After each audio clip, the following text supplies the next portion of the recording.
The whisper of silk, the glint of a diamond, the sweet scent of impending fatherhood. Amelia had orchestrated the perfect surprise. A gift not just of luxury, but of love sent to her husband's gleaming corporate office. It was a testament to their shared future, a future she carried gently within her. But in the sterile air of that high-rise, another woman's hands adorned with rings he'd also bought would tear open the carefully wrapped package. The scream that followed wasn't one of delight. It was a sound that would shatter the pristine facade of their perfect life, exposing a web of deceit so intricate that the truth would be the most devastating blow of all.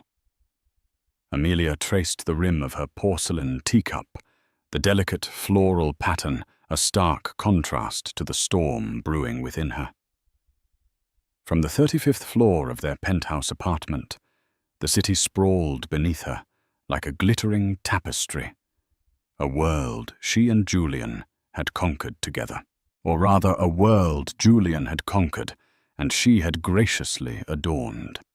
Her reflection in the panoramic window showed a woman who had everything a husband whose name echoed in the halls of finance, a home that graced the covers of architectural magazines, and a baby, their baby nestled safely in her womb.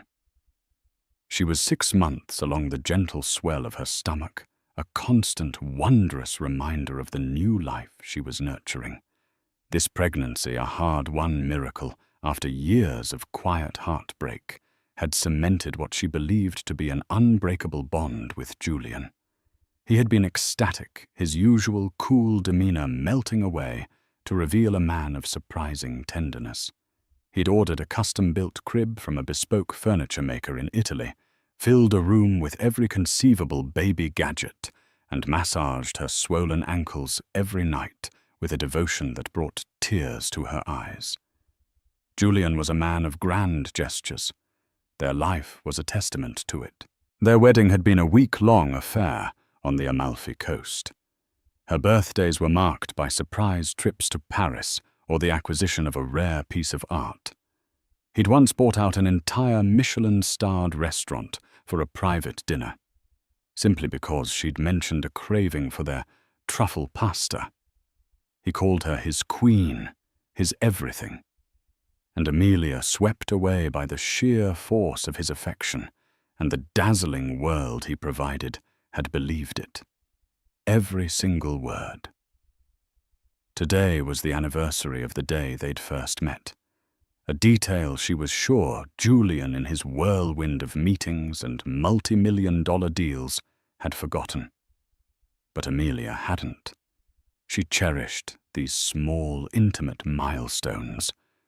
They were the invisible threads that wove their grand love story together. To commemorate it, she had planned a surprise that was both deeply personal and a nod to the life he so meticulously curated. She had commissioned a one-of-a-kind timepiece, a Patek Philippe Calatrava, with a secret inscription on the back. It wasn't a flamboyant, diamond-encrusted model. It was classic, elegant, timeless. Everything she felt their love was. The inscription was a line from a poem they'd both loved in college, a poignant reminder of their humbler beginnings before the towering skyscrapers and private jets. My soul, your soul, 2 stars in the same sky. But the watch was only part of the gift. Tucked inside the luxurious, lacquered box was a small silver-plated frame. Inside it wasn't a photo of them, but the first sonogram picture of their baby, the tiny, grainy image that had made Julian weep with joy. And beside it, a handwritten note on her thick, cream-colored stationery. My dearest Julian, remember the starry nights on that rusty fire escape, dreaming of a future we could barely imagine today on the anniversary of our first hello. I wanted to give you something to remind you that even in our dazzling sky, some stars shine just for us. This little one is our newest star. I love you more than words can say. Happy anniversary. Forever yours, Amelia. She smiled, a genuine, heartfelt smile that reached her eyes. It was perfect. She had arranged for a premium courier service, the kind that handled priceless art and sensitive tournaments, to deliver it to his office at precisely 3 p.m. She imagined his surprise, his colleagues catching a glimpse of the devoted family man behind the ruthless CEO. She pictured him calling her, his voice thick with emotion, thanking her for remembering, for loving him so completely. The courier, a man in a crisp uniform, arrived exactly on time. He handled the elegantly wrapped package with the reverence it deserved. Amelia gave him the address. Sterling Whitcroft Holdings, 48th floor, 1 Vanderbilt, Manhattan. The name of the building itself was a symbol of power and prestige, a fitting stage for her grand romantic gesture. "Please ensure this is handed directly to Mr. Julian Croft," she instructed, pressing a generous tip into the courier's hand. "It's of immense personal value." "Of course, Mrs. Croft. It will be delivered with the utmost care." As the door clicked shut, a wave of contentment washed over her. She settled onto the plush velvet sofa, picking up a book on motherhood. The afternoon sun streamed in, casting a warm glow on the pages. For the next hour, she was lost in a world of feeding schedules and developmental milestones, her heart full of a quiet, unshakable joy. She was Amelia Croft, the cherished wife of a brilliant man, soon to be the mother of his child. Her world was perfect, secure, and shimmering with love. The scream that would tear it all apart was still hours away, an impossible sound in a life so meticulously soundproofed from reality. Julian's office was an extension of his personality, sleek, modern, and intimidating. Glass walls offered a panoramic view of the city, but the real power was inside the room. A massive mahogany desk, an array of monitors displaying fluctuating market data, and a collection of abstract art that was both expensive and emotionally distant. It was a space designed to communicate dominance. His executive assistant, a woman in her late 50s with a stern but efficient demeanor, guarded the entrance to this inner sanctum like a hawk. She vetted his calls, managed his impossible schedule, and could spot a sycophant from a mile away. Her name was Margaret, and she was fiercely loyal to Julian. She was also, Amelia knew, fond of her. Margaret often commented on how Amelia was a calming influence on her demanding boss. When the courier arrived at the 48th floor, it was Margaret he met. "A package for Mr. Julian Croft," the courier announced, presenting the beautifully wrapped box. "Personal delivery." Margaret's eyebrows rose slightly. It wasn't unusual for gifts to arrive, but this had a different feel. It was elegant, personal, not the usual ostentatious corporate gift basket. She recognized the expensive wrapping paper, the same kind Amelia had used for Julian's last birthday gift. A small, knowing smile touched her lips. "Thank you. I'll see that he gets it," she said, signing the electronic pad. She carried the gift towards Julian's office, her heels clicking softly on the polished marble floor. The glass door was slightly ajar, and she could hear voices from within. Julian's deep, confident tone and a lighter, feminine laugh that was decidedly not Amelia's. Margaret paused. This was the delicate part of her job, the part she hated, the part where she had to navigate the other side of Julian Croft's life, the side that Amelia in her gilded cage knew nothing about. The laugh belonged to Cassandra.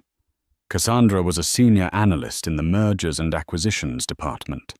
She was whip-smart, ambitious, and stunningly beautiful in a way that was the polar opposite of Amelia's classic elegance. Where Amelia was soft curves and gentle smiles, Cassandra was sharp angles and a predatory gaze. She had raven black hair, cut in a severe, stylish bob, and a wardrobe of form-fitting dresses that were just on the edge of office appropriate. She was a shark in a sea of sharks, and she had set her sights on Julian Croft from the day she'd walked into the firm. Margaret had seen it all unfold. The late-night strategy sessions, the business trips that coincidentally involved a layover in a romantic city, the lingering touches and shared glances that crackled with an energy that had nothing to do with stock prices. She despised Cassandra, not just for the blatant affair, but for the danger she posed to the kind, unsuspecting woman who was carrying Julian's child. She could hear their conversation more clearly now. "The deal is sealed. We'll announce the acquisition on Monday," Julian was saying. "We should celebrate."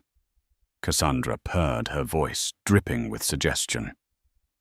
"My place tonight. I'll open that bottle of single malt you like." "I can't tonight, Cass. Amelia is—" He trailed off, but Margaret could fill in the blank. "Amelia is pregnant. Amelia is waiting for me at home." "Right." The little wifey Cassandra's tone was laced with a derision she barely tried to conceal. "How is she, by the way?" "Still enjoying her life as a professional lunch-goer?" Margaret's hand tightened on the package. The insult to Amelia was a physical blow. She despised this woman's cruelty. "Be nice."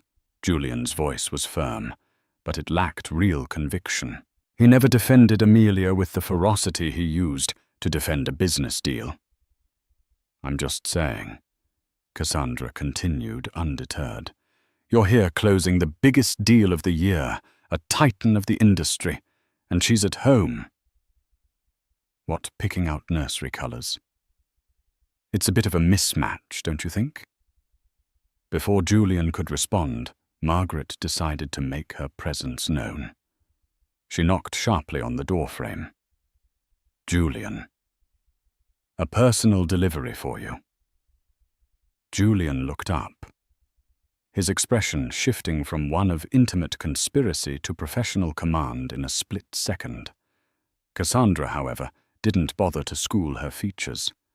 She shot Margaret a look of pure annoyance, angry at the interruption. "Bring it in." "Margaret," Julian said, gesturing towards his desk. As Margaret walked in, Cassandra's eyes landed on the gift. Her expression changed from annoyance to a covetous curiosity. It was clearly expensive, clearly personal, and in Cassandra's mind, anything personal and expensive belonging to Julian should by rights be related to her. "Ooh, what's this?" "An admirer?" she asked, stepping forward. She ran a perfectly manicured finger over the silk ribbon. "Let me guess. A gift from the board for closing the Henderson deal." "It's from my wife, Julian," said a little too quickly. He made a move to take the box, but Cassandra was faster. With a playful, possessive flick of her wrist, she snatched it from Margaret's grasp. "From Amelia." Cassandra's red lips curled into a smirk. "How sweet. What did she get?" "Another set of monogrammed handkerchiefs." "Cassandra, give it to me." Julian's voice held a warning tone. This was a line he wasn't prepared to cross in front of his assistant. But Cassandra was fueled by arrogance and a desire to needle him, to assert her place in his life. She saw herself not as the mistress, but as his true partner, the one who understood his world of power and ambition. Amelia was just a domestic accessory. "Oh, don't be such a spoil-sport." "Darling," she cooed, her voice loud enough for anyone passing in the hallway to hear. "I want to see what perfect taste your perfect wife has. Let's open it together." And with that, before Julian or Margaret could react, Cassandra's sharp, blood-red nails tore into the elegant wrapping paper. She ripped it open with a careless, almost violent motion, a stark contrast to the love and care with which Amelia had wrapped it just hours before. The lid of the Patek Philippe box was revealed.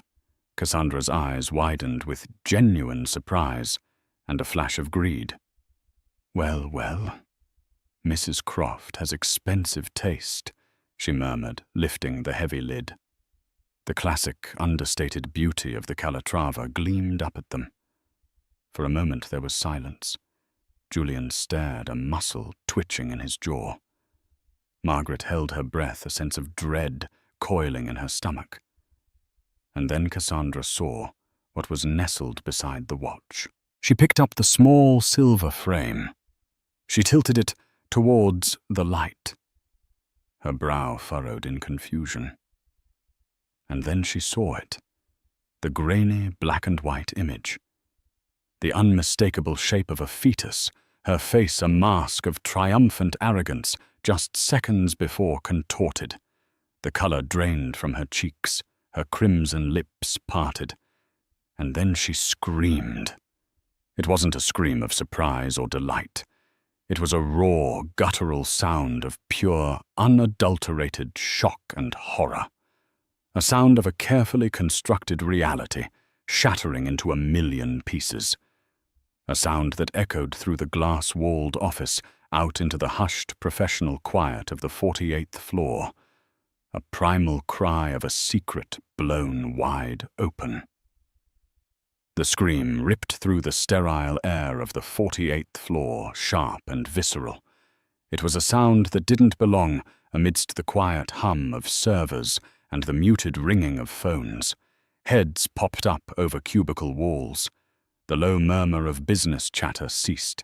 In that one piercing moment, every eye on the floor was turned towards the glass-walled office of Julian Croft. Inside the scene was frozen. Julian stood, his face a ghastly shade of pale, his eyes wide with a mixture of fury and panic.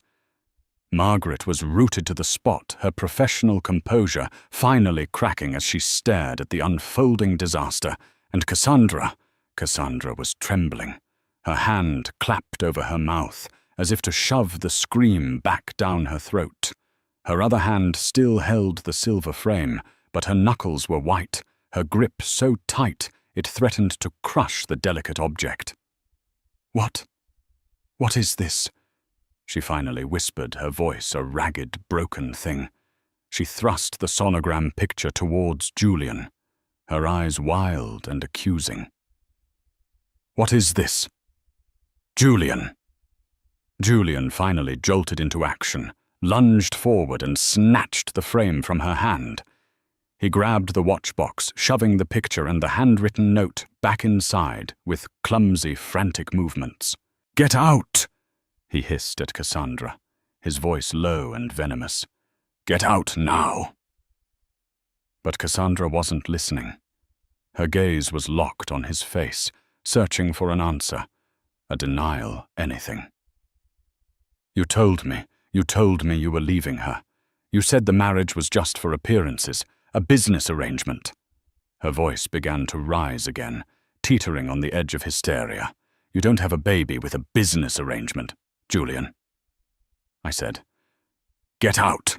he roared, his voice finally exploding, echoing his earlier command, but now filled with raw, desperate anger.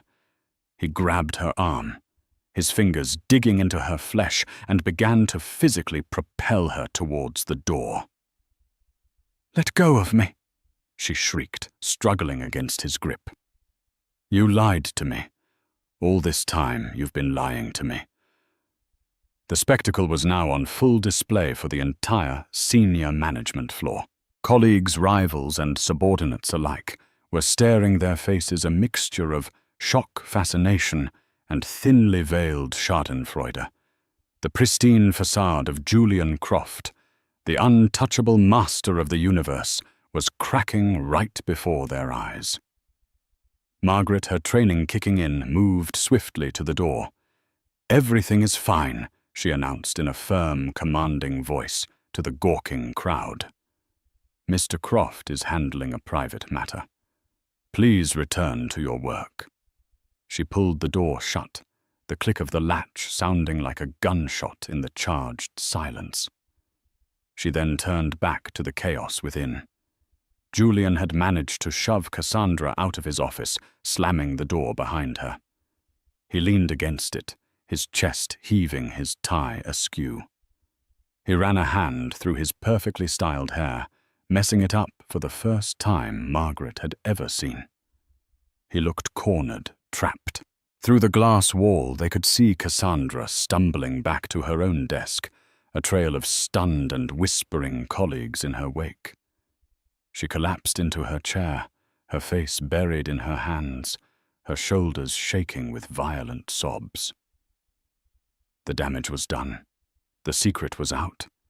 The carefully compartmentalized worlds of Julian Croft had just collided with the force of a nuclear explosion.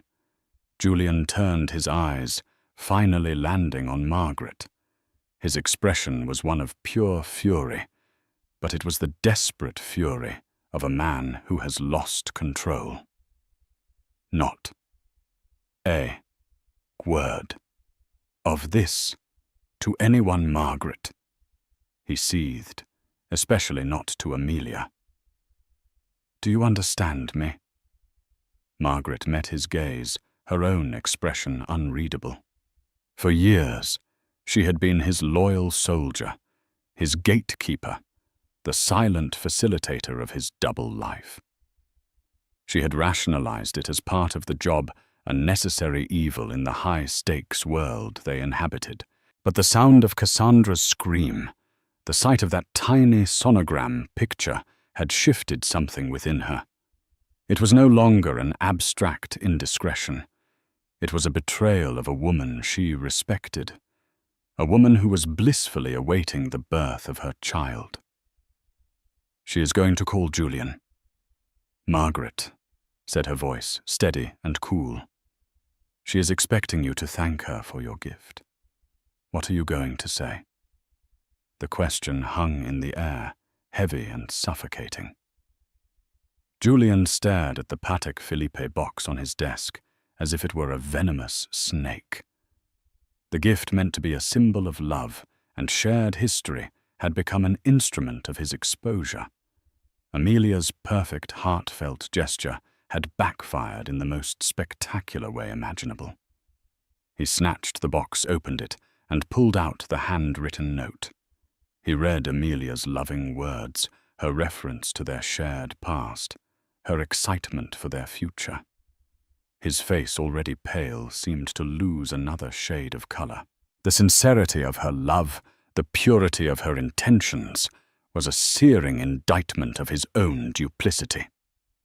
I'll handle it, he muttered, shoving the note into his pocket. He picked up his phone, his thumb hovering over Amelia's contact photo, a picture of her smiling, radiant on a beach in the Maldives. He looked like a man about to walk to his own execution. Meanwhile, back in her sun-drenched penthouse, Amelia was beginning to feel the first stirrings of unease. It was now well past 4 p.m. She had expected a call from Julian almost immediately. He was usually so prompt, so effusive in his gratitude for her gifts.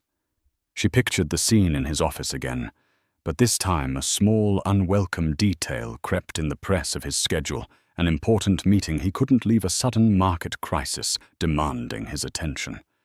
She reassured herself. He was a busy man. That was part of the package. He would call when he could. She tried to go back to her book, but the words blurred on the page. She checked her phone. No missed calls. No messages. She decided to call him. The phone rang once, twice, 3 times. Then it went to voicemail. You've reached Julian Croft. I'm unavailable at the moment. Please leave a message. This was unusual. Julian prided himself on his accessibility, at least to her. His phone was an extension of his hand. For him not to answer was strange. For him not to have called her by now was almost unheard of. A tiny seed of anxiety began to sprout in the fertile ground of her waiting. She told herself she was being silly, that the pregnancy hormones were making her oversensitive. She made herself another cup of herbal tea, the steam warming her hands, but not the chill that was beginning to creep into her heart. Back on the 48th floor, Julian was staring at his phone, watching Amelia's call go to voicemail. He couldn't talk to her. Not now. Not when the sound of Cassandra's scream was still ringing in his ears. What would he say? How could he possibly feign the delight and emotion she would be expecting? His voice would betray him. His guilt was a physical thing, a sour taste in his mouth. He looked at the gift box. He had to hide it. He couldn't take it home. Amelia would expect to see him wearing the watch. She would ask where he had put the picture frame. The entire gift was now radioactive, a piece of evidence in a crime he was desperate to conceal. He looked at Margaret, his eyes pleading. "I need you to what, Julian?" She cut him off, her tone sharp. "To lie for you, to clean up this mess. My job is to manage your schedule, not your infidelities." The insubordination was shocking, and they both knew it. But Margaret had reached her limit. Julian's face hardened. "You will do what I tell you to do, Margaret. Your loyalty is to me and to this company. Your very generous salary depends on it." The threat hung in the air, ugly and undisguised. Margaret stared back at him, a silent battle of wills playing out between them. Finally, with a sigh that seemed to carry the weight of years of complicity, she nodded. "What do you need me to do?" she asked, her voice flat and devoid of its usual warmth. "Take this," he said, pushing the Patek Philippe box towards her. "Get it out of here. I don't care what you do with it. Sell it. Throw it in the Hudson River. Just make sure it disappears. And it never ever gets back to my wife." He then turned his attention to the more immediate problem, Cassandra. He strode out of his office, ignoring the renewed whispers and stares, and marched directly to her desk. "My office." Now, he commanded. Cassandra, her face tear-streaked and blotchy, looked up at him with a mixture of hatred and heartbreak. She followed him back to his office, and he shut the door firmly behind them. "You have 5 minutes to pack your personal belongings," he said, his voice cold and devoid of any emotion. "Security will escort you from the building. Your severance package will be generous. But it is contingent on you signing a non-disclosure agreement, so comprehensive it will prevent you from even thinking my name. Is that clear?" Cassandra stared at him aghast. "You're firing me." Her voice was a choked whisper. "After everything. After all your promises." "The promises were based on a discretion you have just proven incapable of," Julian retorted icily. "You created a scene. You disrupted the entire floor. You are a liability. The situation is over. You are over." The cruelty was breathtaking. The man who had whispered promises of a future together was now discarding her like a failed business venture. Cassandra's heartbreak curdled into a cold, hard rage. "You think you can just get rid of me," she hissed. "You think you can silence me with money. You have no idea who you're messing with, Julian. I know everything. I know about the offshore accounts. I know about the Cayman deal. I know where all the bodies are buried. You may have fired me from your company, but you are not rid of me." She turned and walked out of his office, her head held high, leaving a stunned Julian in her wake. He had solved one problem by firing her, but he had just created a much, much bigger one. He had underestimated Cassandra's fury, and he had no idea just how far she would go to get her revenge. And miles away in the quiet luxury of her penthouse, Amelia looked at the clock. It was almost 5 p.m. The silence from her husband was no longer just strange. It was a screaming, gaping void that was starting to swallow her perfect world whole. She picked up her phone and dialed a different number. It was a number she rarely used, but one she knew by heart. It was Margaret's direct line at the office. "Margaret." "It's Amelia Croft," she said, trying to keep her voice light and casual. "I'm so sorry to bother you, but I've been trying to reach Julian. Is he in a meeting? I sent a package over earlier, and I just wanted to make sure he received it." On the other end of the line, Margaret closed her eyes. She held the heavy Patek Philippe box in her lap. The lie Julian wanted her to tell felt like poison on her tongue. But the threat to her livelihood, the years of ingrained loyalty, and a flicker of misguided pity for the man whose life was imploding, made her hesitate. "Yes, Mrs. Croft." Margaret began, her voice carefully neutral. "He's just been pulled into an emergency conference call with the London office. The market is very volatile today.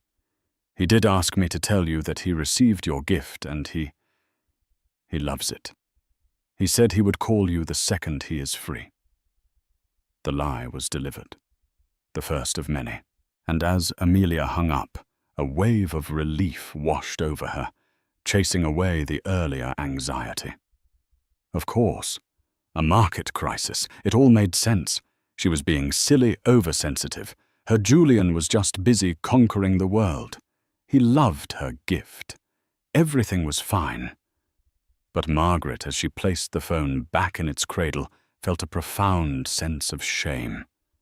She looked at the expensive box in her lap, the symbol of a pure love that had been so cruelly desecrated. She thought of the furious, vengeful woman who had just been fired and the kind, pregnant woman who had just been lied to. And she knew with a certainty that chilled her to the bone that this was far from over. This was just the beginning. The days that followed were a masterclass in deception. Julian returned home that evening, the very picture of the doting husband. He came bearing a bouquet of Amelia's favorite peonies and a story expertly crafted of a frantic day-long crisis involving a sudden currency devaluation that had threatened a major European acquisition. "I'm so sorry, my love," he said, enveloping her in a hug. He kissed her forehead, her cheeks, his lips carefully avoiding hers. "I was chained to my desk all day." "Margaret told you I got your gift." Amelia melted into his embrace, her earlier anxieties seeming foolish and distant. "She did. I'm just glad everything is okay." "Did you like it?" she asked, her eyes searching his for the emotional response she had been anticipating all day. Julian's performance was flawless. He smiled a warm, crinkling smile that almost reached his eyes. "Liked it, Amelia." I was speechless. "It's magnificent." "The Calatrava, it's a work of art. And the inscription, it took me right back to that fire escape." He paused, his voice dropping to a conspiratorial whisper. "But the picture, that was the real gift. I almost lost it right there in front of the entire board. It was exactly what she had wanted to hear, the perfect reaction. Yet a tiny, almost imperceptible detail felt off." He spoke the words with practiced ease, but the genuine, soul-shaking emotion she had expected to see in his eyes wasn't quite there. It was like watching a brilliant actor play a part rather than witnessing a true, heartfelt reaction. But she dismissed the feeling as quickly as it came. He was tired. It had been a long, stressful day. "Where is it?" she asked, a playful smile on her face. "I expected you to come home wearing it." Julian didn't miss a beat. "Are you crazy?" "A Patek Philippe. That beautiful." I took one look at it and locked it straight in the office safe. It's far too valuable to be worn every day, and especially not on a day as chaotic as today. I'd be terrified of scratching it. We'll take it out for our anniversary dinner on Saturday. It was a plausible, even sensible explanation. It was so Julian, protective of beautiful, expensive things. And so Amelia accepted it. She accepted his excuses, his carefully constructed narrative, the slight distance in his kiss. She wanted to believe him. Her entire world, the very foundation of her happiness, depended on it. Life returned to its glossy, perfect rhythm. Julian went to the office, Amelia attended her prenatal yoga classes, and oversaw the final touches on the nursery. They talked about baby names, debated the merits of different strollers, and planned a baby moon in the Seychelles. Julian was attentive, charming, and affectionate, but Amelia couldn't shake a subtle, persistent feeling of unease. It was in the small things. He started keeping his phone face down on the nightstand, something he'd never done before. He was more jumpy, a sudden noise making him flinch. He claimed it was the residual stress from the market crisis, but there was a furtive, hunted look in his eyes that she'd never seen before. He also began to work later, claiming the European acquisition required late-night calls and endless paperwork. He would come home long after she had gone to bed, slipping under the covers, with the cool silence of a ghost. A week after the incident, Amelia had a doctor's appointment. It was a routine checkup, and she'd asked Julian to come with her, hoping they could hear the baby's heartbeat together again. He had agreed enthusiastically, but on the morning of the appointment, he called, his voice strained. "Darling, I'm so sorry. I'm completely swamped. We're in the final stages of due diligence on the Henderson deal. I can't possibly get away." "The Henderson deal?" Amelia asked, confused. "I thought that was the deal that closed last week, the one that caused the big crisis." There was a fractional pause on the other end of the line. No. That was the precursor. This is the final, painstaking legal work. It's incredibly tedious. I promise I'll be at the next one. Get me a new picture of our little star. Okay. She hung up, a knot of disappointment tightening in her chest. She went to the appointment alone, sitting in the waiting room, surrounded by beaming couples. She listened to the strong, rhythmic thump of her baby's heart, a sound of profound joy that was now tinged with a lonely sadness. That afternoon, needing a distraction, she decided to do some shopping. As she browsed in a high-end baby boutique, her phone buzzed. It was an email notification. The subject line was blank. The sender was an address she didn't recognize, Karma. RSA bitch at protonmail.com. Curiosity piqued, she opened it. There was no text, just a single attachment, a video file. Hesitantly, she tapped to download it. It was short, only about 15 seconds long, and the quality was grainy, clearly filmed on a phone from a distance. The video showed a man and a woman standing outside a sleek, modern apartment building at night. They were arguing. The man was Julian. The woman was beautiful, with striking dark hair and a furious expression. Amelia's heart began to pound in her chest. She recognized the woman. She had seen her once or twice at company functions. Cassandra, an analyst from his firm. The audio was faint, but Amelia turned the volume all the way up, pressing the phone to her ear. "Can't just throw me away." Cassandra's voice was high and shrill. "The deal is done, Cassandra. It's over." Julian's voice was cold, dismissive. "Is it? Or are you just scared? Scared your perfect little wife will find out. Her perfect little life is a complete and utter lie." The video ended. Amelia stood frozen in the middle of the baby boutique, surrounded by soft pastels and cheerful animal motifs. The air left her lungs. A cold, terrifying dread, far worse than any anxiety she had felt before, washed over her. A lie. Her perfect life is a complete and utter lie. Her hands shaking, she stumbled out of the store, nearly colliding with another shopper. She hailed a taxi, her mind racing, trying to make sense of what she had just seen. An argument. It could be work-related. Cassandra had just been fired. Julian had told her for poor performance and a bad attitude. Maybe this was just the fallout from that. But Cassandra's words. "Scared your perfect little wife will find out." The words echoed in her head, a venomous chorus. No, it wasn't possible. Julian loved her. He was the father of her child. They were building a life together. This woman, this Cassandra, was just a bitter, disgruntled ex-employee trying to cause trouble. That had to be it. But the seed of doubt once planted had taken root, and it was growing its thorny vines wrapping around her heart. When she got home, the penthouse felt different. It was no longer a sanctuary.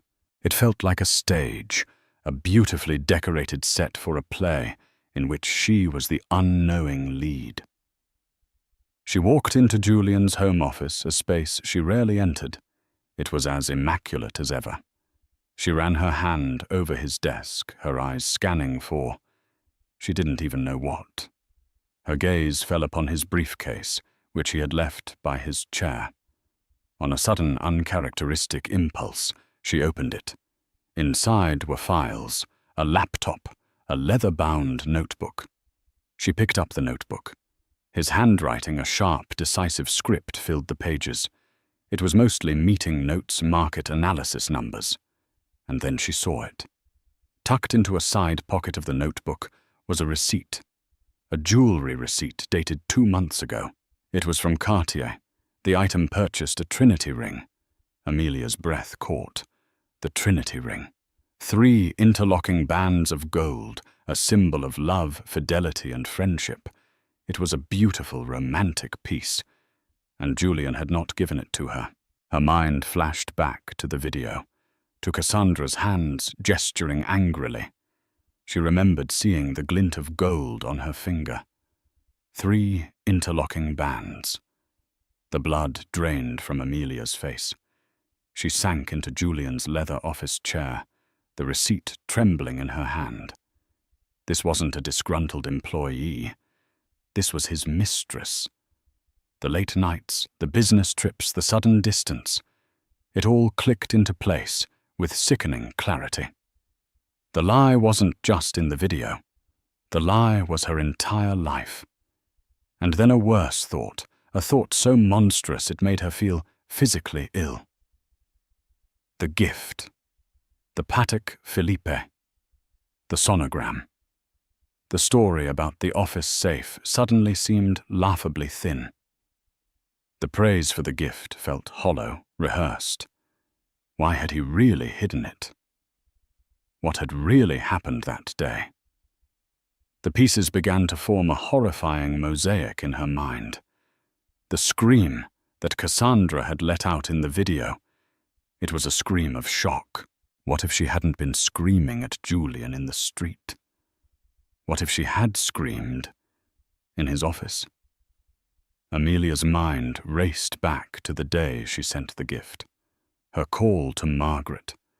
Margaret's smooth, reassuring lie. He's in a conference call. He loves the gift. Margaret. Margaret would know. She was Julian's gatekeeper. She saw everything, heard everything.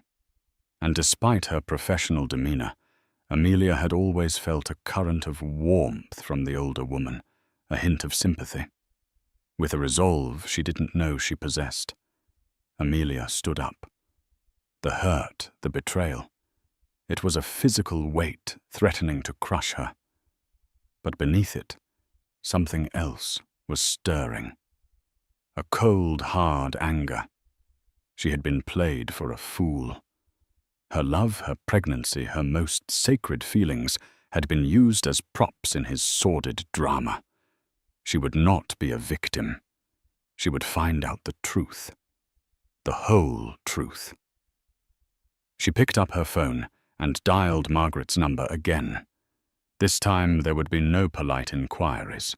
This time there would be no accepting easy lies. "Margaret," she said, when the assistant answered her voice dangerously quiet. "We need to talk, not on the phone, in person. I'm coming to the office, now." Before Margaret could protest, Amelia hung up. She walked into her bedroom, her movements stiff and robotic. She looked at her reflection in the mirror. The soft, happy woman from a week ago was gone. In her place was a woman with haunted eyes and a grim, determined set to her mouth. She was a queen, just as Julian had always said, but a queen whose kingdom had been revealed to be built on lies, and she was about to go to war. The taxi ride to 1 Vanderbilt was a blur. The familiar Manhattan cityscape, once a symbol of her and Julian's shared success, now seemed hostile and alien. Every gleaming skyscraper felt like a monument to a lie. Amelia sat ramrod straight, her hands clasped tightly over her baby bump, a protective primal gesture. The naive, trusting woman, who had so lovingly sent a gift to her husband, was gone, incinerated in the fire of his betrayal. In her place was a woman, forged in cold fury, her mind whirring with a chilling clarity. She didn't go to the main entrance. She knew the protocol, the way visitors were announced, the chance that Julian would be alerted to her presence. Instead, she remembered a private entrance on the side street that led to a discreet elevator bank sold by the top executives. Margaret had pointed it out to her once. It was a small detail, a piece of insider knowledge, and she would use it. She was done playing by the rules of a game that had been rigged against her from the start.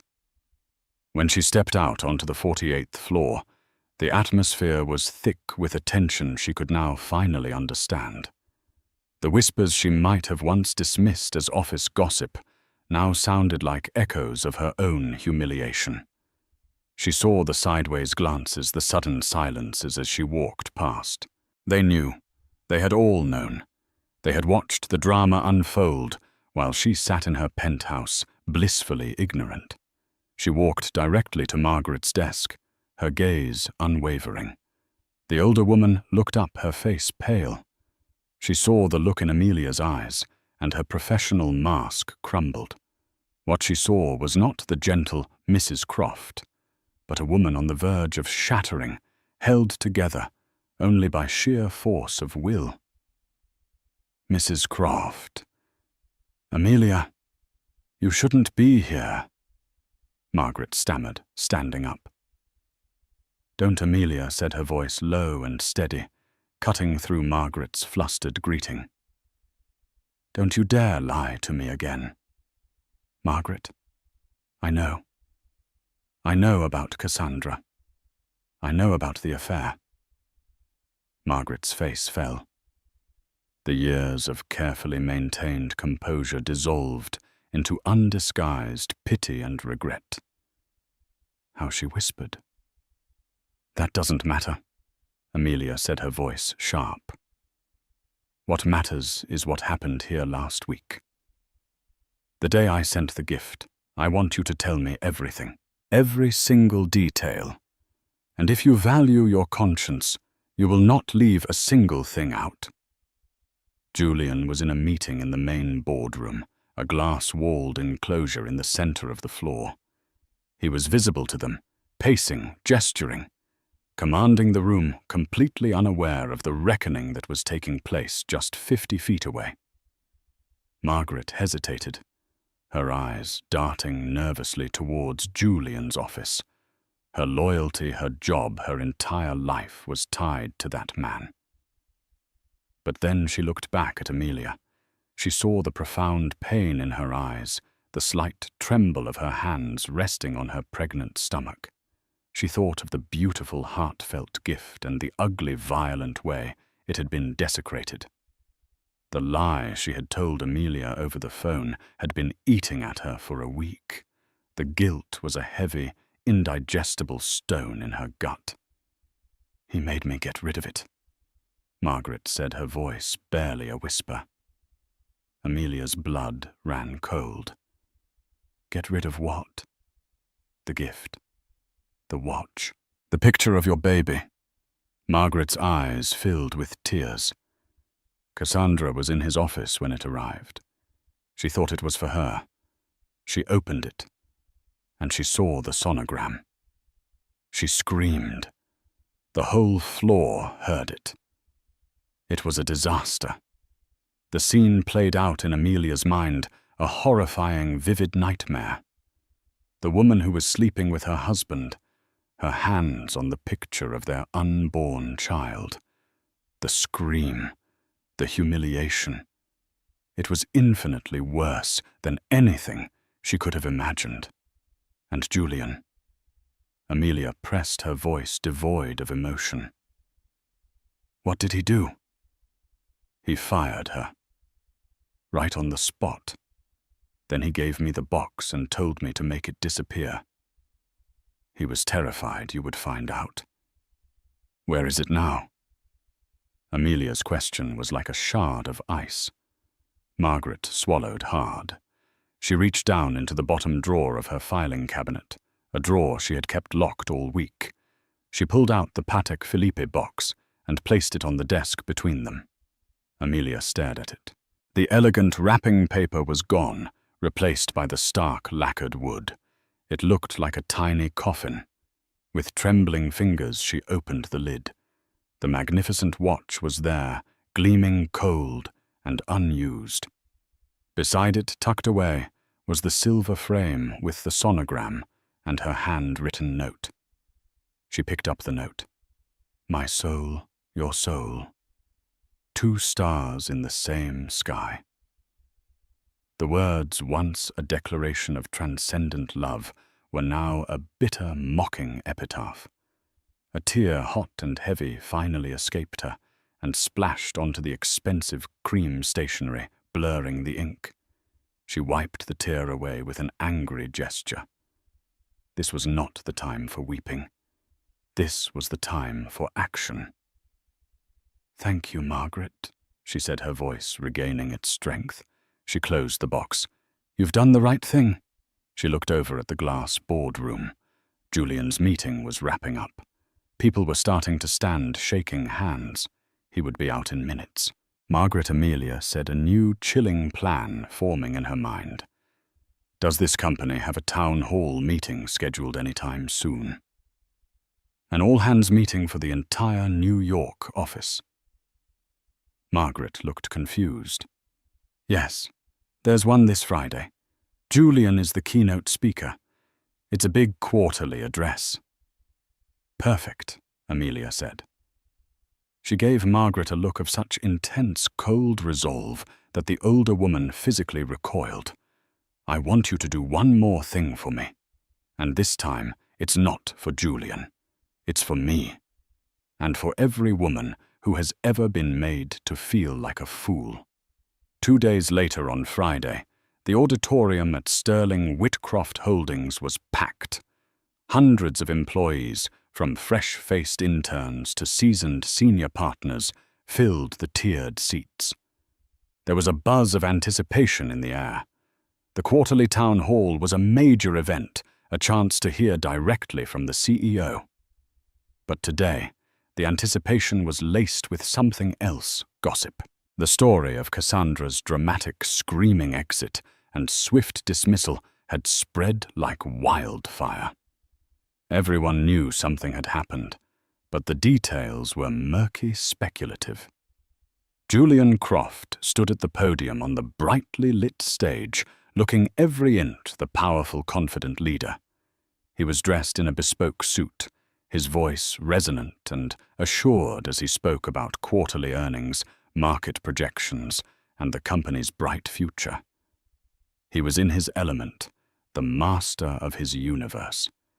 The chaos of the previous week firmly behind him. He had dealt with Cassandra.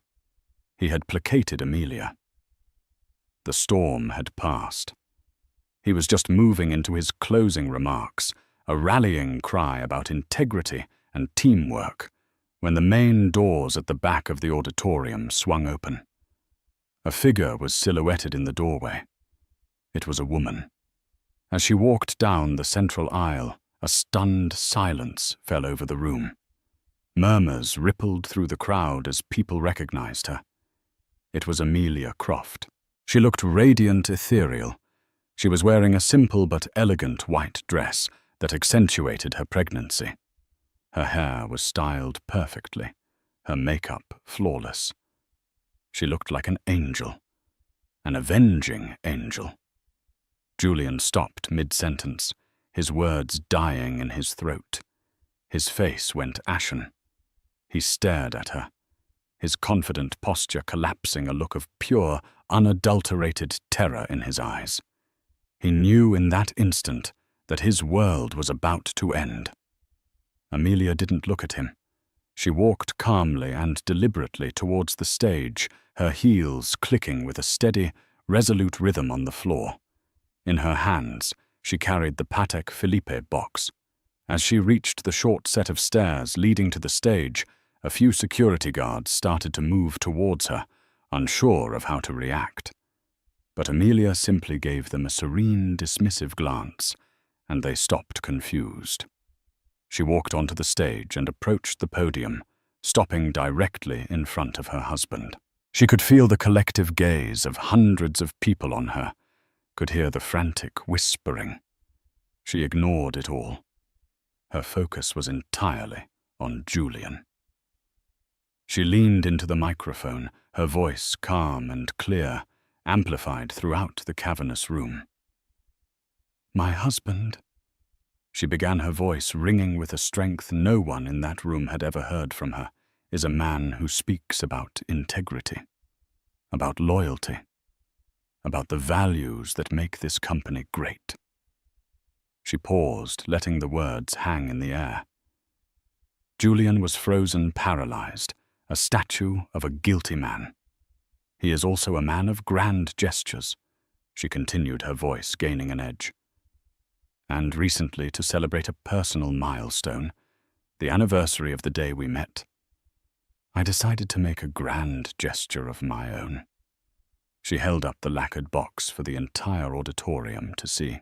The giant screens on either side of the stage, which had been displaying stock charts, now showed a close-up of her face, her expression one of heart-breaking composure. "I bought him this," she said, her voice starting to tremble, but with rage, not weakness. "A Patek Philippe watch, a symbol of timeless love." But that wasn't the real gift. She opened the box and took out the small silver frame. She held it up. The camera zoomed in, and the grainy image of the sonogram filled the screens. A collective gasp went through the audience.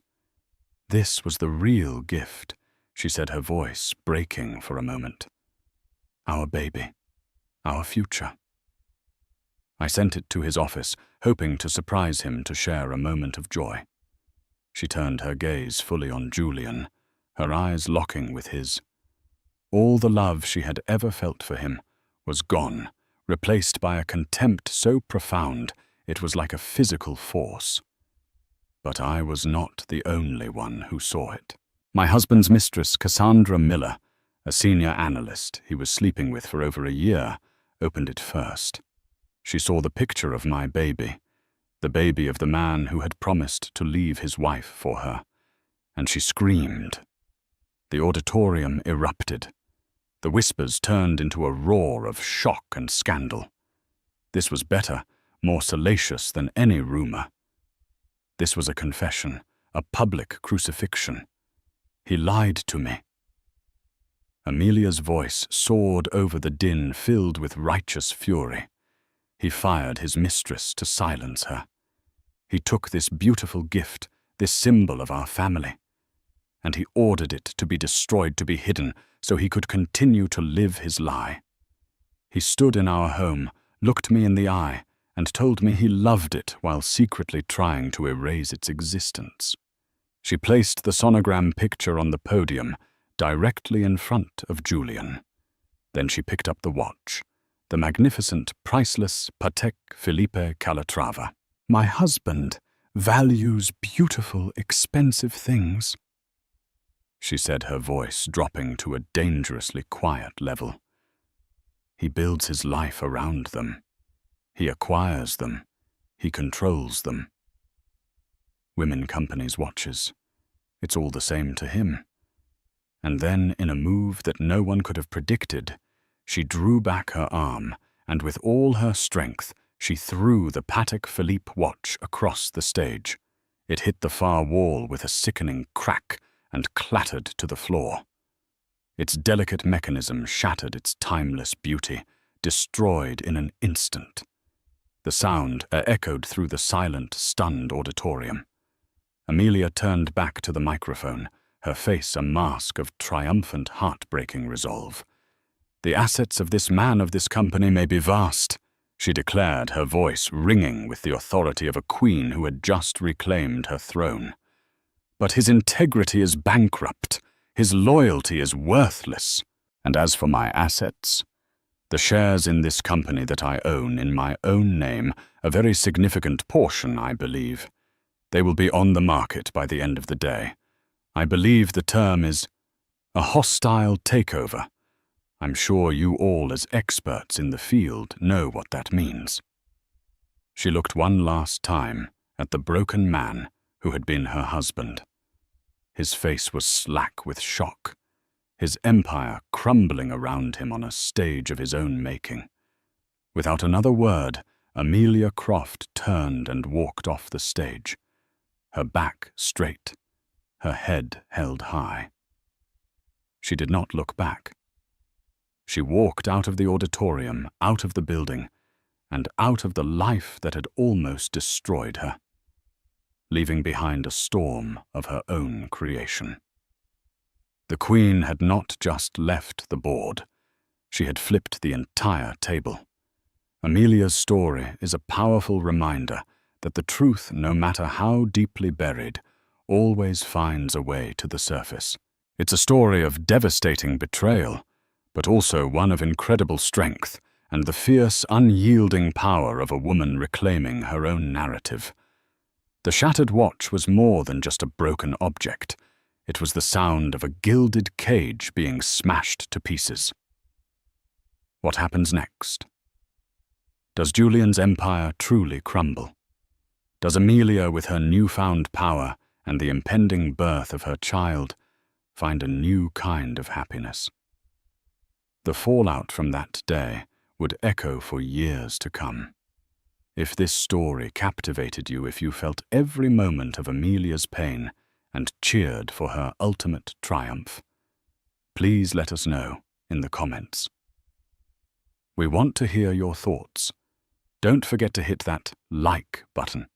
Share this video with someone who loves a story of justice and resilience, and most importantly, subscribe to our channel for more gripping tales you won't want to miss. Click the notification bell so you're the first to know when our next story drops. Thank you for listening. Pregnant wife begged for food, millionaire said, "Ask my mistress for leftovers." From the moment Aurora Henderson collapsed on the pristine marble floor of her husband's vast mansion, 6 months pregnant and hungry for even a scrap of food, the entire household held its breath. No one could quite believe the cruelty Daniel Henderson showed when he told her, with the calmest of smiles, "Ask my mistress for leftovers." The staff froze. The walls themselves seemed to quake under the weight of heartbreak and betrayal. This was not a man who had once wooed Aurora with poetry and roses, but a stranger in expensive suits. And in that instant, Aurora realized that love could turn dark faster than anyone ever imagined. Aurora grew up in a modest household in West Hartford, Connecticut. While her parents, Elaine and Frederick Bancroft, weren't wealthy, they worked tirelessly to provide Aurora with a stable home and a decent education. She was the only child of aging parents, their miracle baby after a decade of fertility struggles. Her mother was a part-time librarian, her father an overworked insurance salesman. Aurora's earliest memories were scented with the musty pages of second-hand books and the clang of her father's typewriter as he stayed up late calculating insurance claims by hand.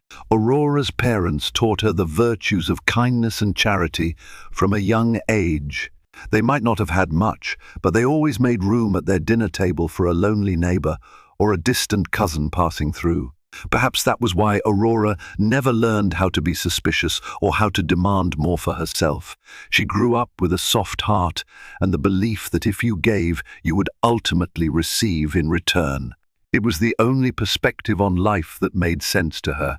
Daniel Henderson appeared in Aurora's life during her second year working at the local branch of Morgan Chase Bank. Handsome, self-assured, and rumored to be the heir of Henderson Industries, he seemed to sweep into the bank on a flurry of sophistication and possibility.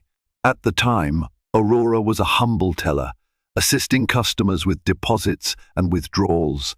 Daniel strutted to her window, wearing a tailored suit and exuding a confidence she couldn't ignore.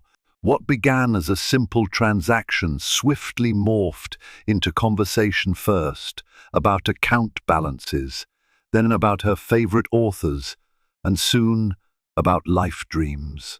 Daniel was enthralled by Aurora's genuine kindness.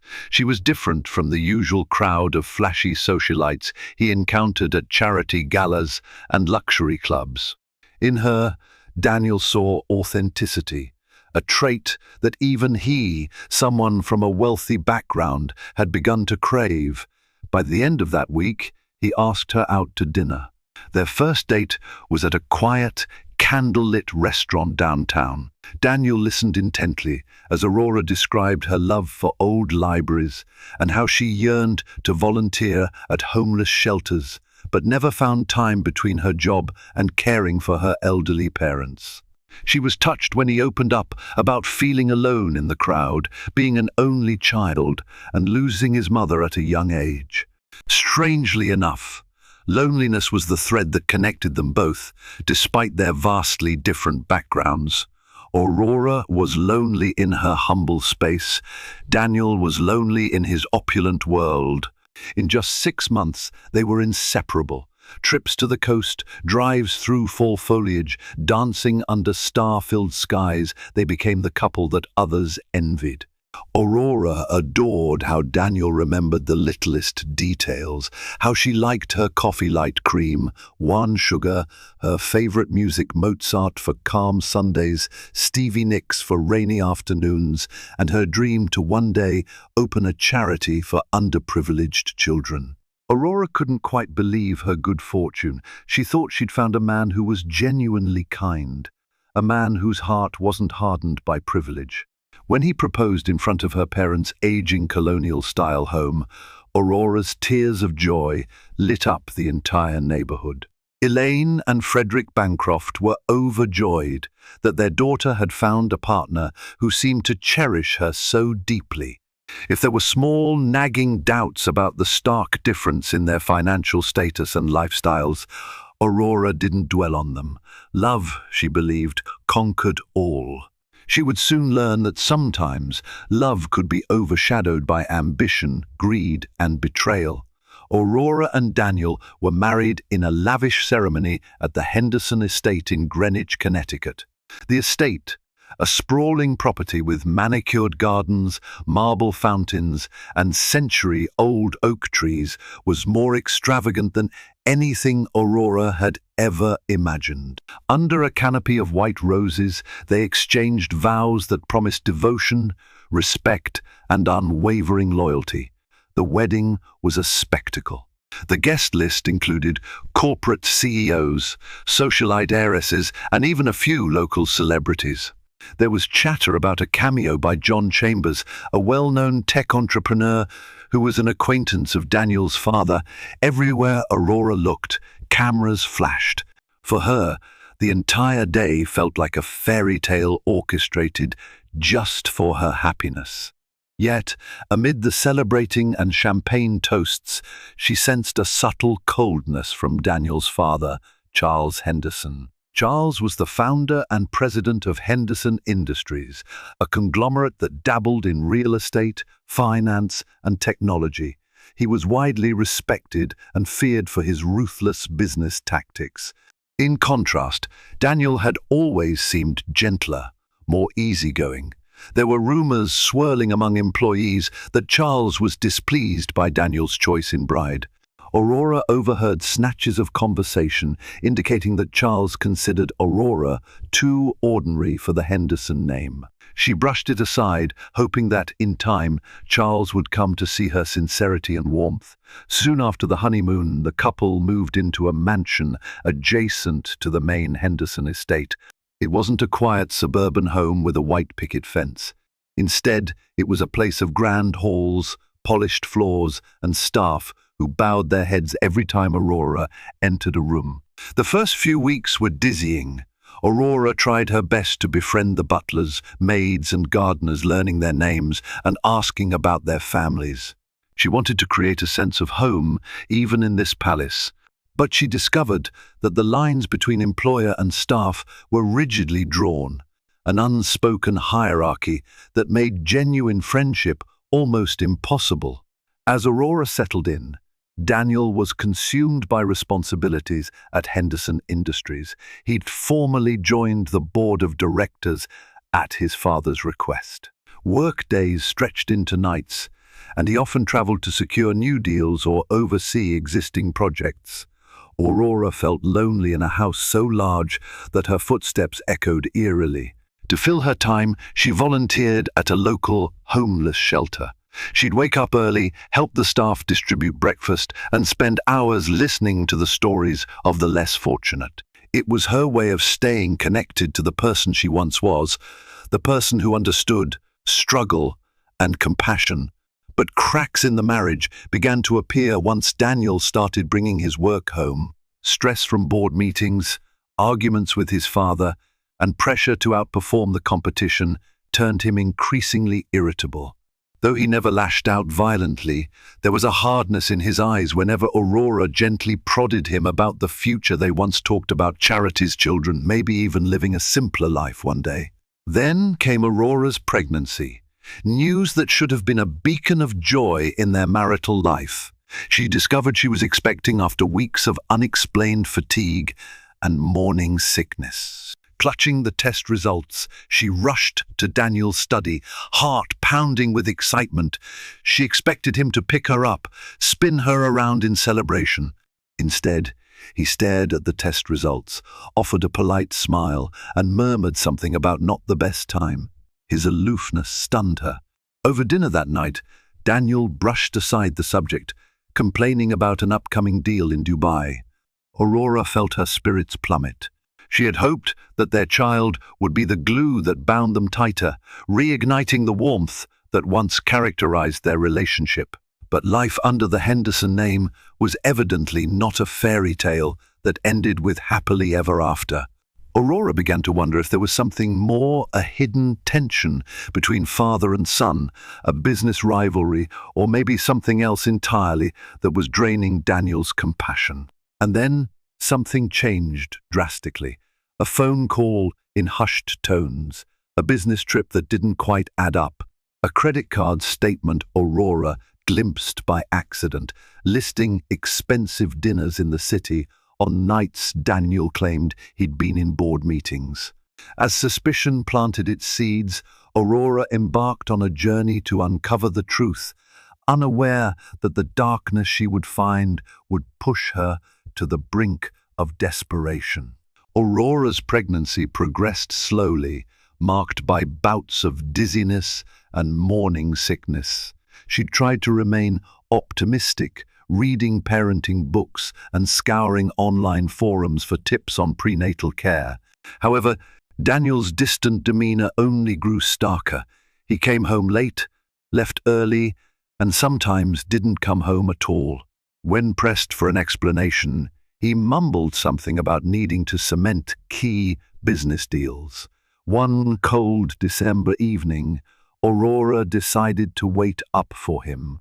The staff had long since retired for the night, and Aurora found herself alone in the cavernous living room. The fireplace crackled, casting flickering shadows on the gold-framed paintings lining the walls. Midnight stretched into 1 in the morning, then 2. Finally, headlights illuminated the driveway and the front door opened. Daniel stumbled in, the sharp tang of expensive cologne and alcohol following him. His tie was askew and the top 2 buttons of his shirt were undone. Aurora rushed to help him remove his coat. "You're up so late," he said, voice slurred. "Of course I'm up." "I worry," she replied gently, trying not to let her voice quiver with concern. "You didn't call. I thought maybe something had happened." His eyes flickered with annoyance. "I'm fine. I was with business associates." He didn't elaborate, and Aurora didn't press further. The next day, he left for a week-long trip to Dubai. She couldn't shake a growing sense of unease. Something deeper, more sinister, was at play. Daniel was changing. Compelled by instinct, Aurora went to the main Henderson estate to speak with Charles. She hoped that perhaps Daniel's father could shed light on what might be troubling his son. She was ushered into Charles's study, a dark, wood-panelled room filled with the smoke of a cigar. Charles leaned back in his leather chair, his hawk-like eyes studying her as she fidgeted. "How far along are you now?" he asked, eyes drifting to her abdomen. 4 months, Aurora replied, trying her best to keep her voice level. "Daniel doesn't seem too thrilled about the pregnancy." Charles shrugged. "He's under a lot of pressure. The board wants to expand internationally, and I've been grooming him to take over more responsibilities. A child wasn't in the plan so soon. Business is about timing." Aurora swallowed the knot in her throat. There must be more to it. He comes home at odd hours, or not at all. Charles inhaled deeply. "Daniel is a man now, Aurora. Men of power often have distractions. If you ask me, I'd tell you to overlook these things. A Henderson marriage is as much a business agreement as it is a union of 2 people. The Henderson name is bigger than any one person's feelings." Shock coursed through her. She left the study feeling small and unimportant. The final remark about overlooking these things reverberated in her mind. She suspected that Charles knew more than he let on, but had no intention of guiding her. In his eyes, she was simply an accessory to Daniel, expected to maintain appearances. Determined to find the truth, Aurora dug deeper. She scanned Daniel's email on his office computer when he forgot to log out one evening. She was met with endless corporate jargon, but one thread of messages stood out. Someone named Clara Evans had emailed Daniel multiple times, referencing lavish dinners and intimate getaways. The content was far from business-related. One email read, "Daniel, I adore the way you arrange those private dinners on the yacht. The night sky, the gentle waves, it's like we're the only 2 people in the world. You spoil me." I hope Aurora isn't getting suspicious. The last thing I want is to ruin what we have. Aurora felt as though she'd been punched in the stomach. She slapped a hand over her mouth to stifle a sob. There it was, in black and white, proof of Daniel's affair. Anger, betrayal, confusion, her mind spun in every direction. She closed the email immediately, fearing the staff or Daniel himself might catch her snooping. Clara Evans, a mistress. A person she had never met, but who was enjoying the luxuries of the Henderson fortune while Aurora struggled with morning sickness alone in a drafty mansion. In one cruel moment, Aurora's illusions about Daniel, her once charming prince, crumbled. She was not only pregnant, but also shackled to a husband who was unfaithful. And the Henderson patriarch seemed willing to turn a blind eye if it secured their empire's stability. Days passed in a haze of sorrow. Aurora tried calling Daniel in Dubai, but he answered only once, sounding irritated. "I'm busy," he snapped. "Don't call unless it's an emergency." She wanted to scream that her broken heart was an emergency, that she was carrying his child, but she swallowed the pain, tears burning her cheeks. In that moment, Aurora realized she was on her own. Daniel's father had no interest in helping. Her parents were far away, unaware of the storm brewing in their daughter's life. And Daniel himself? He had chosen another woman's company over the promise he made at the altar. Aurora's faith in marriage and unconditional love began to waver, setting the stage for the darkest chapter of her life. When Daniel returned from Dubai, Aurora tried one last time to salvage their bond. She dressed in a simple blue gown, the color he once said brought out her eyes. She prepared his favorite dinner, roast duck with cranberry sauce and a side of baby potatoes, a recipe she'd painstakingly learned from an online cooking channel. All she wanted was to rekindle the warmth they once shared. But the moment he walked through the door, the atmosphere grew tense. He barely looked at her swollen abdomen, much less acknowledged her effort. Instead, he dropped his suitcase by the foyer and sank into an armchair, exhausted and irritable. "You look tired," Aurora said, gently stepping closer. He offered a half-hearted nod, then reached for his phone. Even during dinner, his gaze remained glued to the device. Aurora, heart pounding, considered confronting him about Clara Evans right there at the table, but she knew him well enough to predict his reaction: anger, denial, or worse, apathy. "Daniel," she ventured, voice trembling, "do you still love me?" He paused mid-scroll, raising an eyebrow. "What kind of question is that?" "I'm carrying your child," she whispered, tears threatening to spill. "And yet, we feel so distant. Is there something we need to talk about?" Daniel's lips curled into a cold smirk. "I don't have the energy for dramatics, Aurora. There's a multi-million-dollar deal at stake in Dubai, and my father is breathing down my neck. Now you want to question my affection? You have no idea the kind of pressure I'm under." Suddenly the phone buzzed, showing a message from an unsaved number. Aurora managed to glimpse the words, "Missing you, my love," before Daniel locked the screen. She set down her fork, her appetite gone. The silence that followed was suffocating.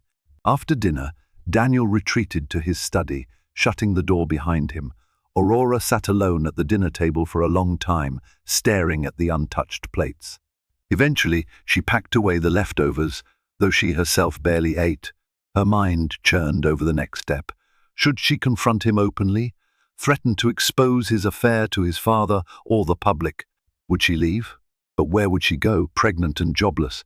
During the next few weeks, Daniel's attitude oscillated between mild tolerance and outright contempt. When he wasn't ignoring Aurora's presence, he was snapping at her for the smallest inconveniences. It was as though the mask of kindness he once wore had begun to slip entirely, revealing a man consumed by ego, money, and temptation. When Aurora mustered the courage to suggest marriage counseling, he laughed in her face. "I don't have time to sit on a couch and discuss my feelings with some underpaid hack," he sneered. "Grow up, Aurora." Though Aurora's spirit waned, she felt determined to protect her unborn child. She attended prenatal checkups alone, forging a lonely path through motherhood. The nurses at the clinic often asked why her husband never accompanied her, their curious glances making her want to vanish. She made excuses: he's traveling or he's busy at the office. Each lie tasted bitter on her tongue. Meanwhile, she watched Daniel's social circle expand with suspiciously glamorous individuals. At parties, he introduced Aurora only perfunctorily before drifting off with associates who reeked of arrogance and wealth. She overheard them exchanging jokes about loyal wives and disposable relationships. None of them bothered hiding their cynicism. To them, Aurora was an outdated model replaced by something shinier, someone like Clara Evans. In a desperate attempt to save her marriage, Aurora tried to confide in Charles again. She asked if he knew about Clara, about Daniel's late-night escapades. But Charles waved off her concerns, telling her that it was none of her business how Daniel spent his free time. Men need their distractions, he repeated, as though it were the family motto. The more Aurora insisted, the more Charles closed ranks around Daniel. In the Henderson world, protecting the family's public image outweighed any moral obligations to fidelity or emotional well-being. Thus, Aurora found herself trapped in a gilded cage, pregnant and isolated.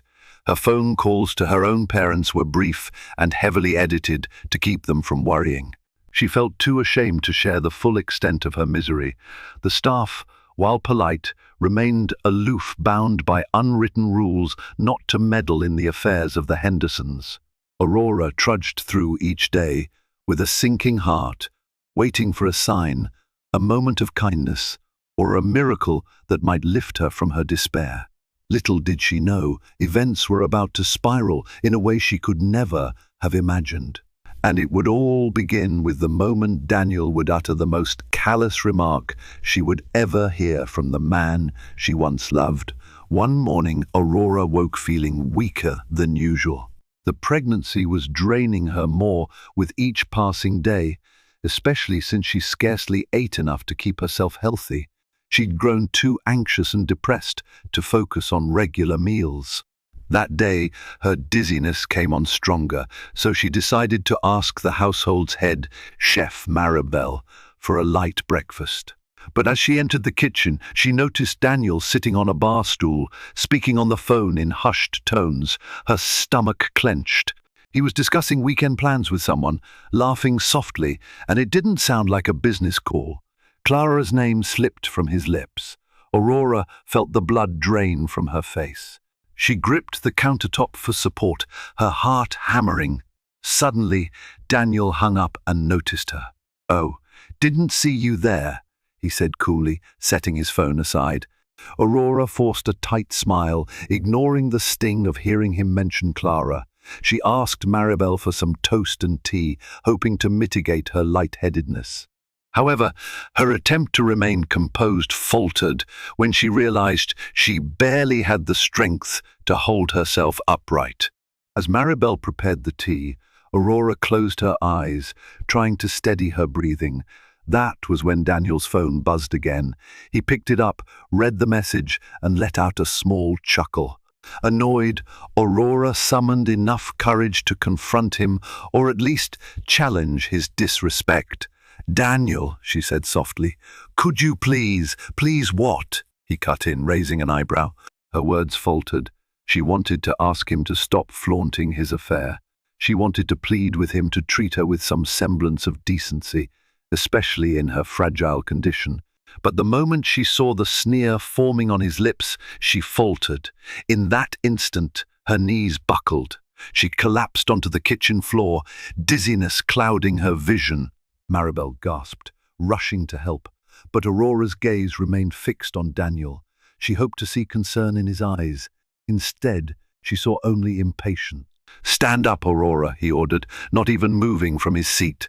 "I can't," she whispered, tears of humiliation burning her eyes. It was only when Maribel pleaded for him to assist that Daniel grudgingly lifted Aurora into a sitting position. She clung to the edge of the counter, breath shallow. I just need something to eat," she murmured, trembling. "I'm so hungry." The baby, her voice caught, and she stared at Daniel, silently begging for empathy. This man, who once serenaded her with poetry under moonlit nights, now looked upon her with distant eyes. He took a long, dismissive breath. "You're always hungry," he muttered. "I'm not running a charity here." Maribel, horrified, quickly handed Aurora the toast. Aurora tried to take a bite, but her stomach churned with anxiety. Daniel smirked, leaning back.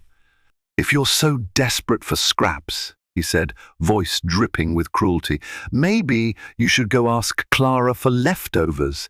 She seems better at feeding people than you are at anything else." The words sliced through Aurora like a blade. Maribel froze mid-step, shock etched across her face. Time seemed to stop. Aurora's face went pale as she processed the enormity of Daniel's insult.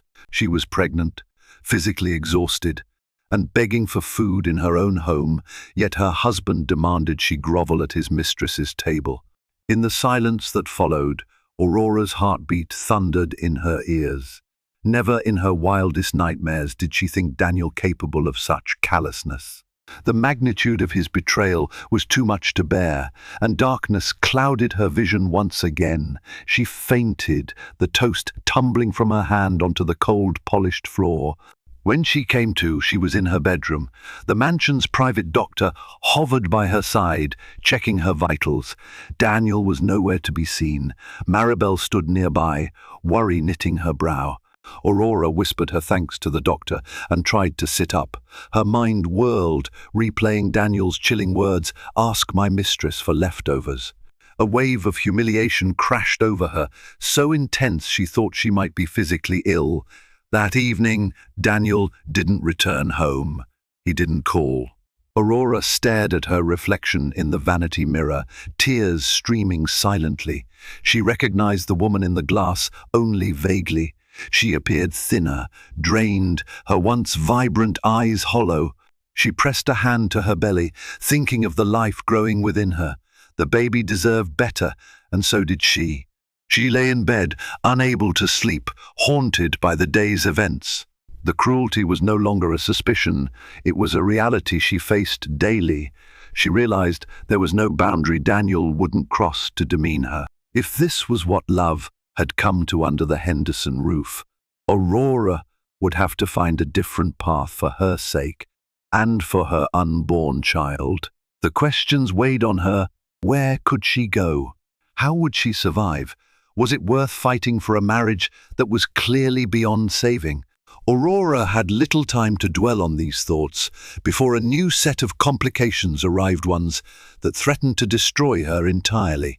In the days following Daniel's merciless command that she seek leftovers from his mistress, Aurora sank into a deep depression. Confined to her bedroom, she ate sparingly, drifting in and out of restless sleep. The emotional turmoil weighed heavily on her pregnancy.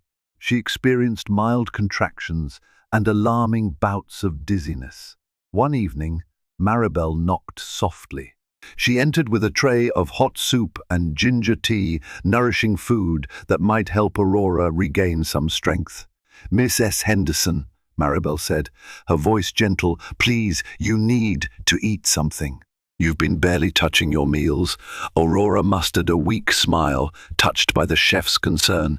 She sipped the tea, the warm liquid soothing her raw throat. "Thank you," she whispered, her words barely audible. Maribel hesitated, then spoke again. "There is a family lawyer who often visits the Henderson estate, a man named Jacob Feldstein. He's an older gentleman, quite kind, and he's not fully in your husband's or father-in-law's pocket. In fact, I've seen him advising some of the staff about personal matters. Maybe you can speak with him. He might help you." At first, Aurora hesitated. She'd been raised to avoid stirring trouble. She also worried about whether confiding in an outsider would incite Daniel's rage. But as she lay awake that night, clutching her belly, she realized her child's welfare depended on her taking action. She could no longer passively endure Daniel's cruelty. The following day, she summoned enough courage to call Jacob Feldstein's office. With trembling fingers, she dialed the number. To her surprise, Jacob himself picked up, his voice calm and reassuring. She briefly explained her predicament, leaving out the most humiliating details, but expressing fear for her well-being and that of her unborn child. "Miss S. Henderson," Jacob said evenly, "I've been the Henderson family's legal counsel for many years. You may not know this, but your father-in-law and I have butted heads on several occasions. I'd be more than willing to advise you, free of charge, if you'd like to discuss your options. I only ask that you think carefully about how you want to proceed. Aurora felt a surge of relief. She wasn't alone. Someone, a lawyer, no less, was willing to help her, and not because he was paid off by the Hendersons, but because he genuinely cared. They arranged a secret meeting at a nearby coffee shop a few days later. When she arrived at the small, quiet cafe, Aurora kept her head low, wearing oversized sunglasses and a scarf to avoid drawing attention. Jacob, a graying man in a neat suit, stood to greet her with a respectful bow of his head. He guided her to a corner table. "Thank you for coming," Aurora said, her voice still frail. Jacob nodded. "Of course. Why don't we begin with your concerns, and then I'll lay out some possibilities." Aurora poured her heart out. She described Daniel's shift in behavior, the affair, the humiliation, the physical toll her pregnancy was taking, and her deep fears for her child's future. She spoke of the power the Henderson name wielded, and how she felt she had no one to turn to.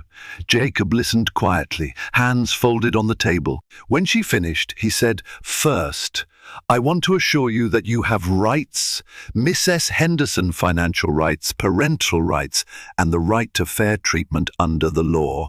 The Henderson family may be influential, but they can't simply discard you without consequences." "How do I fight them?" Aurora asked, voice trembling. "They have money, connections, an army of lawyers. I have nothing but the clothes on my back."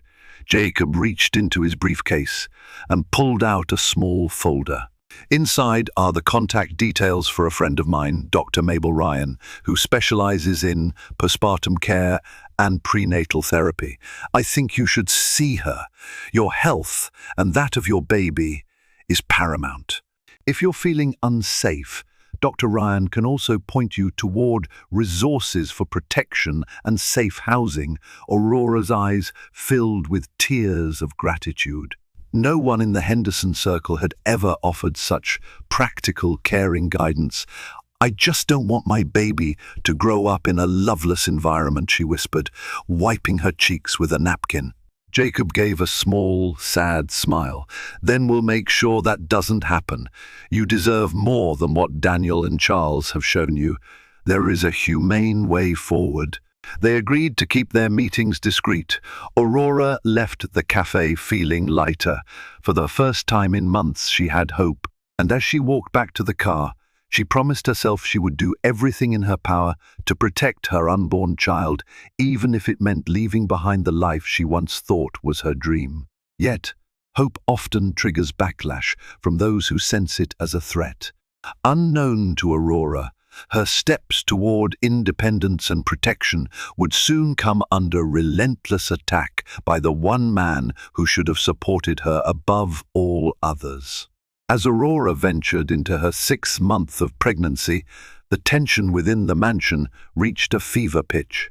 Word of her secret coffee meeting with Jacob Feldstein reached Daniel's ears, how she never knew, but likely through the ceaseless gossip that percolated among the staff loyal to Charles. He confronted her one evening in the drawing room where she sat reading a parenting guide.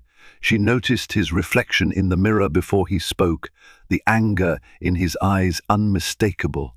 "You're meeting with lawyers behind my back?" he spat, slamming the door.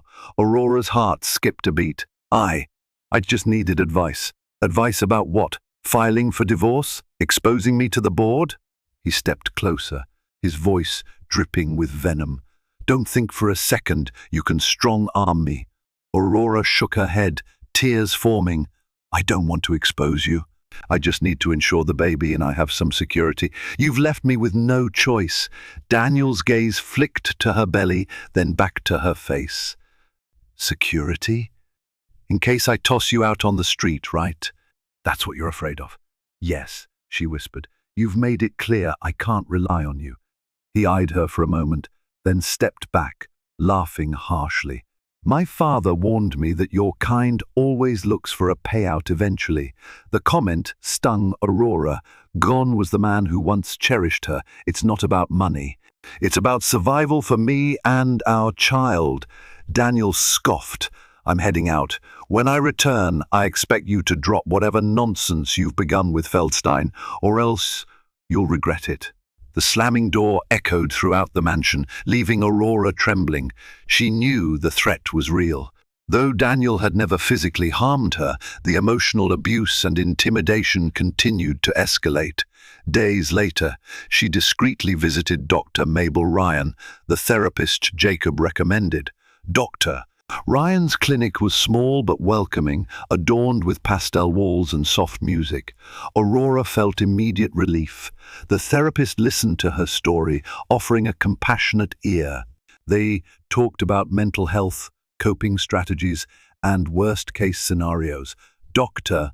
Ryan connected her to a local women's shelter, urging her to consider the option if life in the Henderson mansion became unbearable. Despite the turmoil, Aurora's baby showed signs of healthy growth. During an ultrasound, tears filled her eyes at the sight of tiny limbs moving. She felt a fierce surge of protectiveness, an unbreakable bond that overshadowed her fear of Daniel.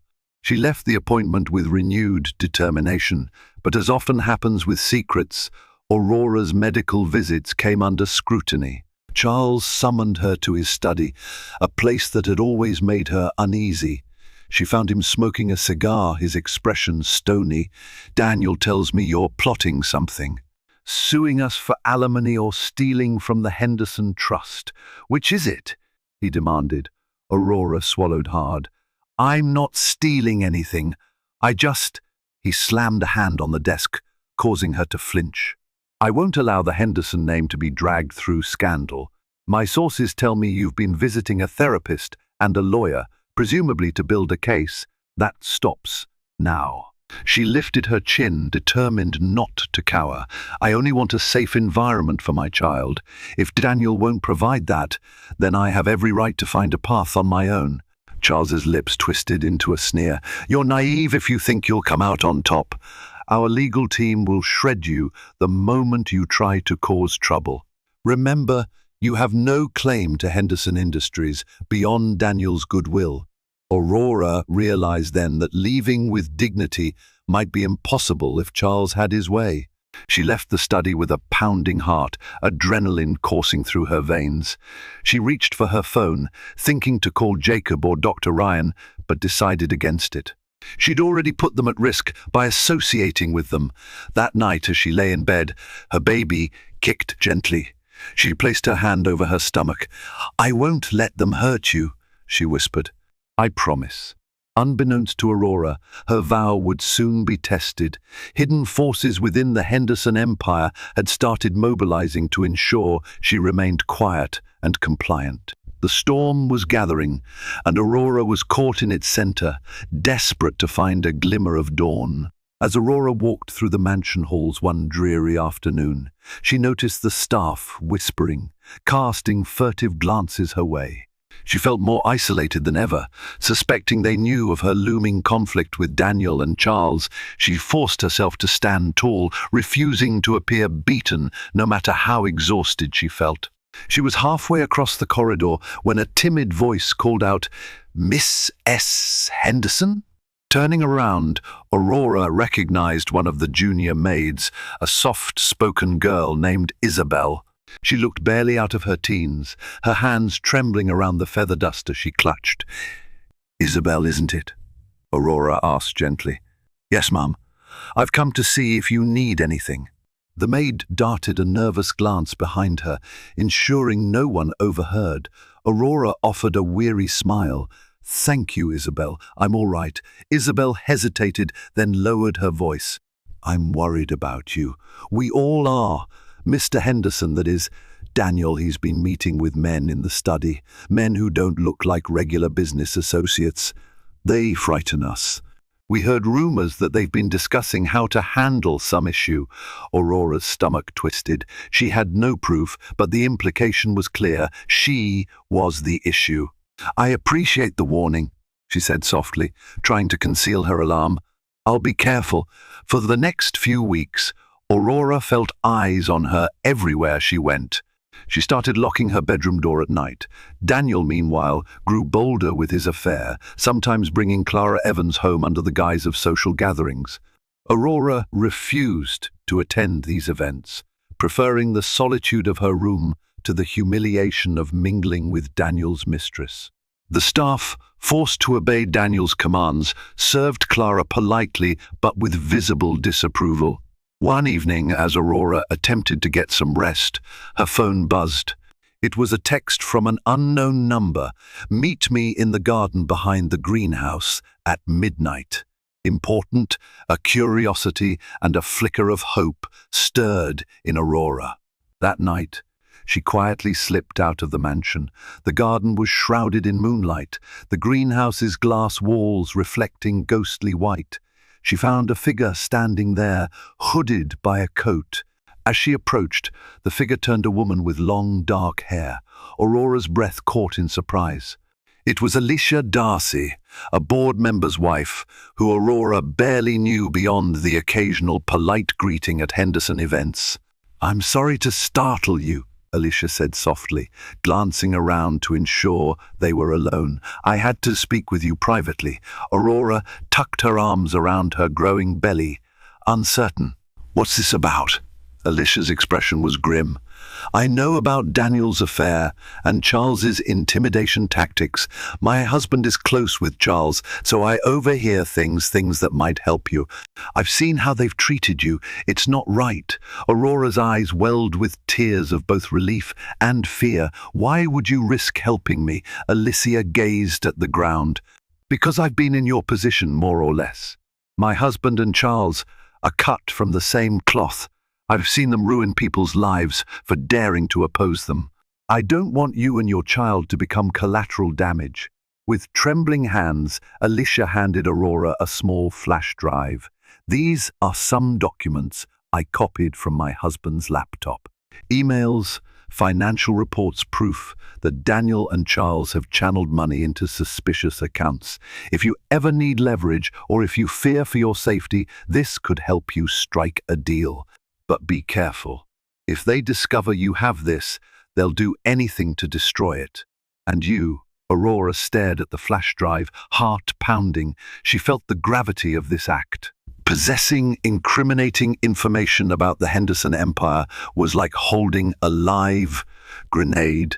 She swallowed hard and slipped it into her coat pocket. "Alicia," she said, tears in her eyes, "thank you. I don't know how to repay you." Alicia shook her head. "Don't worry about me. Just protect yourself and your child. Consider going somewhere safe before they make their move. They're not above bribery, blackmail." She paused, her voice heavy or worse. Aurora nodded, fear clenching her chest. She promised Alicia she would use the information wisely. With that, Alicia vanished into the shadows, leaving Aurora trembling in the chilly night air. As she made her way back to her room, Aurora realized she now possessed something that could tilt the power balance. Yet, her mind teemed with questions. Was exposing their financial wrongdoings the only way to secure her freedom? What if Daniel found out? And most importantly, how long could she stay under the same roof as a man who had threatened her, disrespected her, and might be conspiring with his father to eliminate the problem she posed? A single flame of resolve burned within Aurora's heart. She would not allow her child to be born into this cycle of greed and cruelty. One way or another, she would escape. And if the Hendersons tried to stop her, she would be ready to reveal their darkest secrets. After midnight meetings and hidden flash drives, Aurora's anxiety skyrocketed. She found it increasingly difficult to sleep, haunted by nightmares of Daniel and Charles tearing her child from her arms. She clutched the flash drive Alicia had given her, keeping it in the safest place she could think of, tucked inside the lining of an old handbag, a piece of her former life before marrying into wealth. But every day was a new trial. Daniel's hostility escalated. He seldom spoke to her except to issue belittling remarks or commands. He spent more nights in the city with Clara, leaving Aurora alone in a mansion that felt less like a home and more like a fortress under siege. Staff members grew even more tight-lipped, wary of being caught in the crossfire. A week after receiving the flash drive, Aurora managed a clandestine meeting with Jacob Feldstein. This time, they met at Dr. Ryan's clinic, using Aurora's prenatal checkup as a cover. While the doctor distracted the staff, Aurora slipped into a small consultation room where Jacob waited. She wasted no time, explaining the situation and showing him the flash drive. Jacob's eyes widened as he skimmed the documents on a laptop. This is serious. Money laundering, offshore accounts. If this gets out, the Henderson empire could collapse, or at least face a massive scandal. Aurora clasped her hands together, trying to steady her trembling. I don't want to bring them down for the sake of revenge. I just want to be free and protect my child. Jacob nodded. Understood. We can use this information as a bargaining chip. If Daniel or Charles tries to cut you off financially, you can threaten to expose their illicit transactions. They won't risk letting that happen, but we must be methodical. He closed the laptop and looked Aurora squarely in the eye. Start planning your exit. You'll need somewhere safe to stay, ideally outside this state or even the country if it comes to that. The Hendersons have extensive reach, but so does the law. Especially if you handle this correctly, I'll help you with legal documents and, if necessary, a restraining order. However, you'll need money, and quite a bit of it, to set up a new life. Aurora's face fell. I have almost nothing. Daniel has control of our joint accounts, and I forfeited my job at the bank when I got married. Jacob paced the small room. There might be a way. We could access marital assets. By law, you're entitled to half of everything earned during the marriage, at minimum, but that process could take time. We need something immediate, a resource they can't freeze.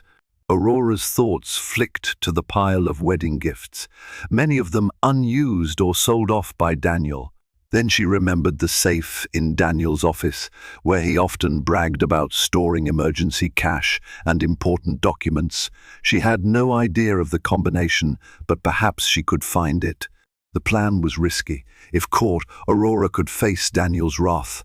Yet, she realized the necessity of immediate funds. By the time she left the clinic, Aurora had a rough plan. She would find a way into that safe, secure enough cash to flee discreetly, and if forced, she would use the flash drive as leverage. She didn't relish stooping to such clandestine measures, but the Hendersons had forced her into a corner. Back at the mansion, Aurora feigned exhaustion, skipping dinner to avoid Daniel. In her room, she rehearsed how she might sneak into his office. The safe was hidden behind a painting she'd discovered that by accident one night when Daniel had left the door ajar. The combination might be saved somewhere on his phone, his laptop, or perhaps scribbled on a notepad. Daniel was secretive, but also arrogant. Men like him often believed no one would dare cross them.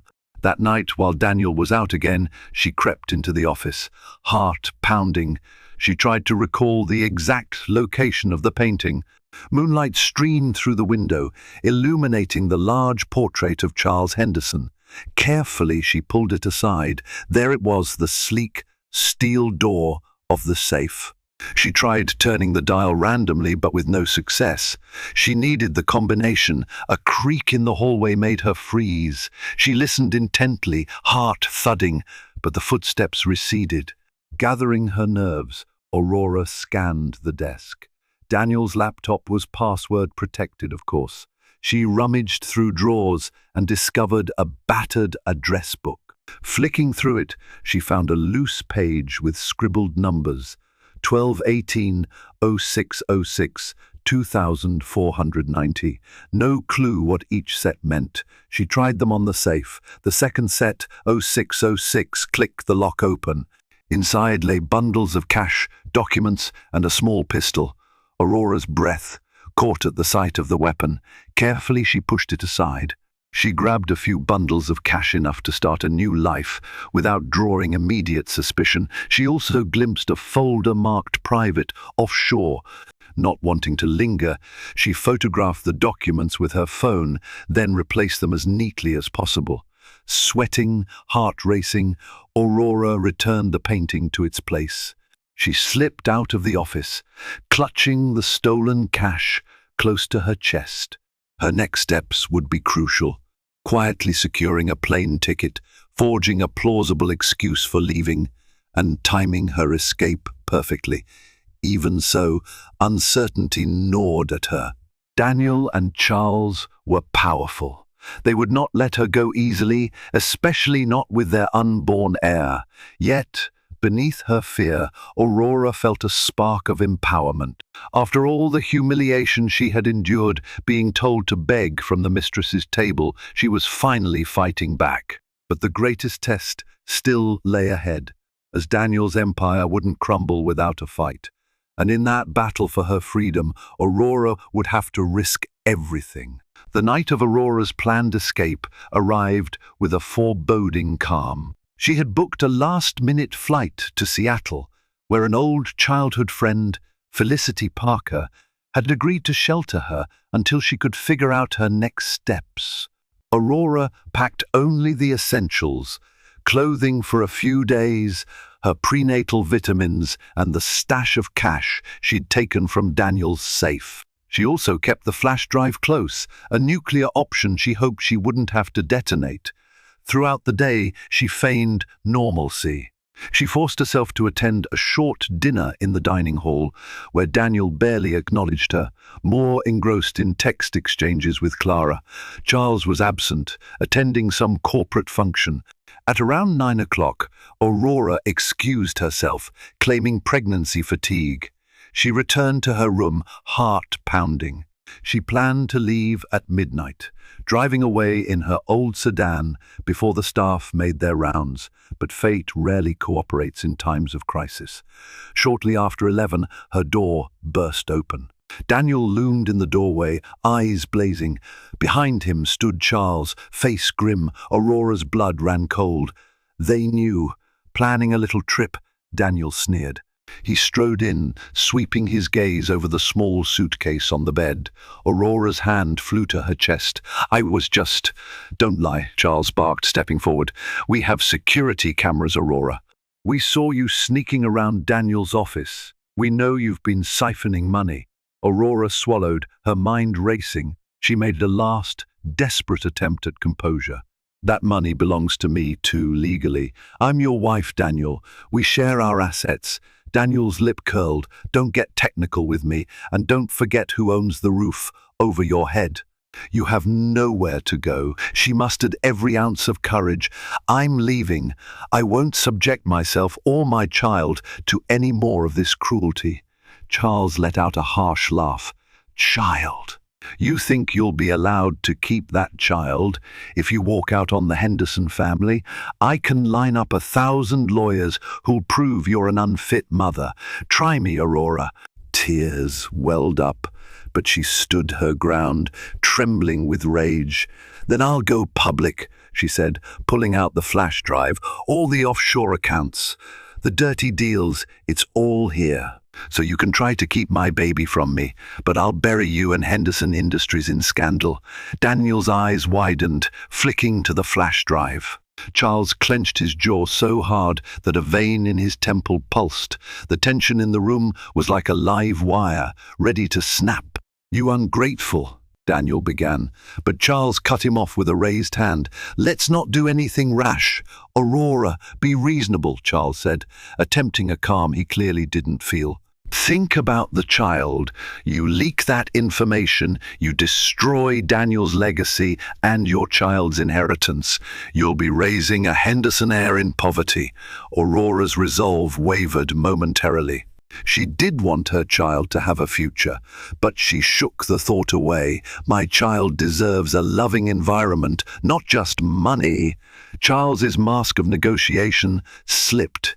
His eyes burned with malice. "We can make this very difficult for you." Suddenly, Footsteps thundered in the corridor. Jacob Feldstein appeared at the door, flanked by 2 police officers. Behind them stood Maribel and Isabel, the maid. Relief flooded Aurora at the sight of friendly faces. "I believe that is enough," Jacob said sternly. "We have reason to believe Miss S. Henderson's life has been threatened. The staff reported suspicious activity, and I brought law enforcement to ensure her safety." Daniel went pale. "You can't just barge in here." One of the police officers held up a hand. "We have a warrant to investigate claims of harassment and potential harm to a pregnant woman. We'll need to ask a few questions." Charles scowled, stepping back. Aurora felt tears of gratitude welling up. Maribel and Isabel had risked their livelihoods to tip off Jacob. A wave of relief coursed through her, though the tension in the air remained thick. In the ensuing confrontation, Jacob calmly explained that Aurora was leaving under his legal counsel. If Daniel or Charles attempted to stop her or threatened her, they would face immediate legal repercussions. One officer turned to Aurora and asked, "Do you have somewhere safe to stay, ma'am?" She nodded, voice trembling but resolute. "Yes." Daniel's fury blazed anew. "You'll regret this," he spat. "Don't think for a second that you've won. You're nothing without me." Aurora mustered the last of her courage. "Once I believed that. Not anymore." She clutched her small suitcase and walked out of the bedroom, out of the mansion, escorted by the officers and Jacob. As she stepped into the cool night air, she felt an odd mixture of heartbreak and liberation. She heard Charles raging at Jacob, threatening lawsuits and retaliation. She heard Daniel hurl insults into the empty corridor, but none of it mattered anymore. Sinking into the back seat of the waiting car, Aurora shut her eyes, tears slipping down her cheeks. She was free. Not safe from all repercussions, not yet, but free enough to breathe, to protect her unborn baby, and to envision a future free from the Henderson tyranny. As the car pulled away from the mansion gates, Aurora felt the baby move inside her. She placed a gentle hand over her abdomen. "We're going to be okay," she whispered. She had no idea what challenges lay ahead, but for the first time in months, hope trumped fear. Aurora's story is a stark reminder that beneath a polished facade, unimaginable cruelty can fester. She once believed wealth and love could coexist, only to learn that power, unchecked by conscience, can shatter even the strongest bond. Yet in her darkest moment, pregnant, hungry, and humiliated, she found allies who refused to watch her suffer. Through courage, determination, and a spark of hope, Aurora broke free from the chains that threatened her soul and her unborn child. If this story moved you, if it made your heart ache for Aurora, if it inspired you to believe in the power of resilience, then make sure to hit that like button.